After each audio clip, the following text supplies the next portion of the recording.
So today I'm gonna be placing the cabin air filter on this Jaguar Pace SVR that we have. All models have the cabin air filter that's the same spot.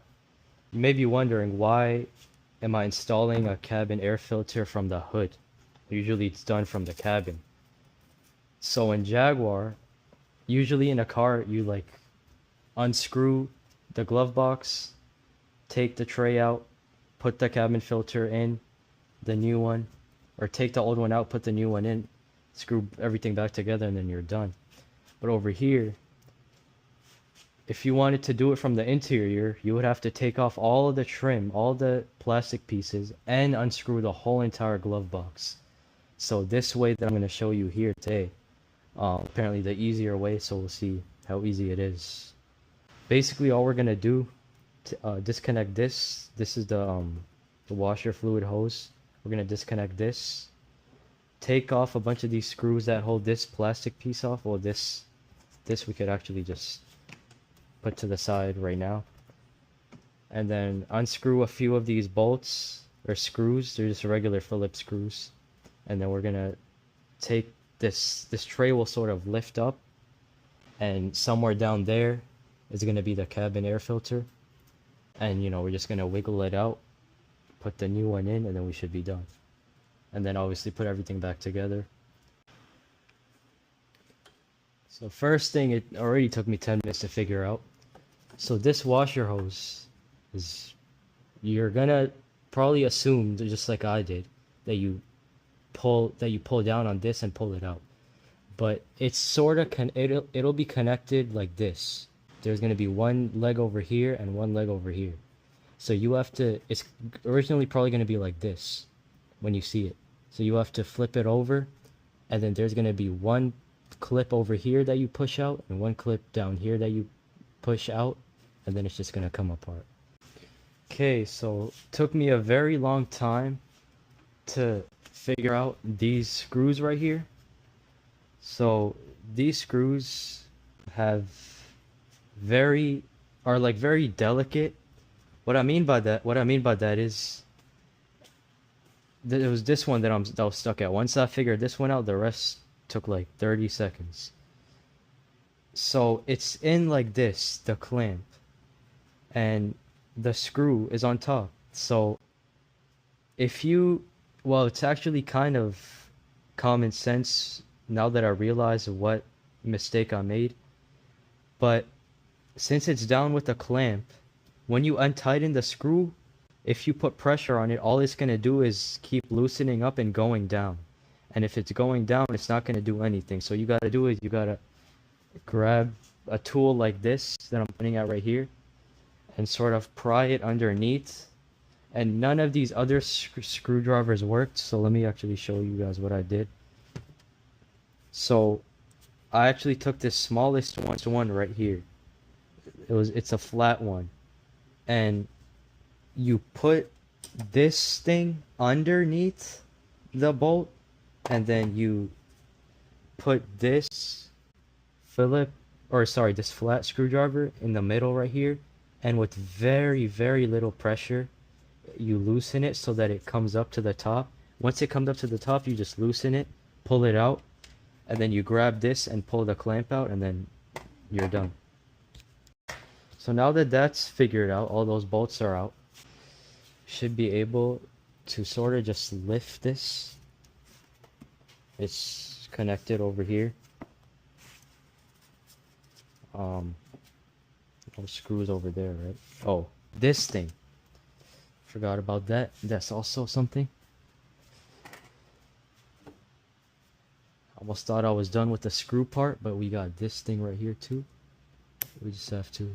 I didn't break it, by the way. That was just the sound of it clipping underneath. So just with slight pressure. There we go. Comes out just like that. And then what I've seen in the videos is they grab it from here.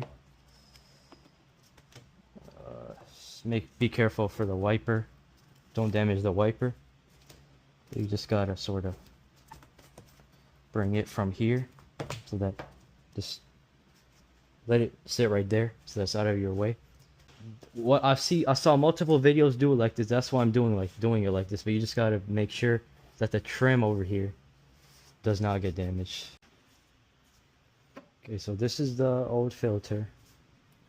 As you can see, it's got quite a bit of, oh my god, wow.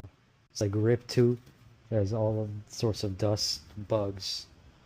So essentially, if I'm not mistaken, since this is the air filter, a lot of the air that's coming into your cabin right now is probably has bacteria in it if you have a dirty cabin air filter because of all of these bugs and stuff like that. Well, here's the new one, so I'm just gonna also, as you can see, okay, I don't think the camera will even be able to catch this, but the actual spot for the filter is behind here, down there somewhere, down there, behind this pipe. If you, as long as you got an eye behind this pipe, you will be able to see where it's at, and that is where it is. So you really have to, I really had to sort of squeeze, well, this is the new one. This I really had to squeeze. You just have to reach in, squeeze and pull it out.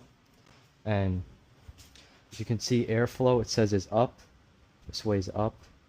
So that's the way you have to put it. Whatever way your filter says to put it, just put it that way because that's the way of the airflow.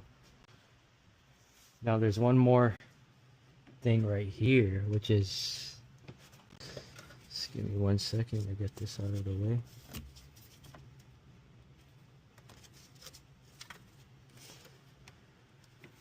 So there's this connector right here that we also have to take off. With the little experience I have working on cars, connectors has always been a really scary thing. So you just have to like, don't put any excessive pressure on it, or that'll. I've actually managed to get a better view for you guys.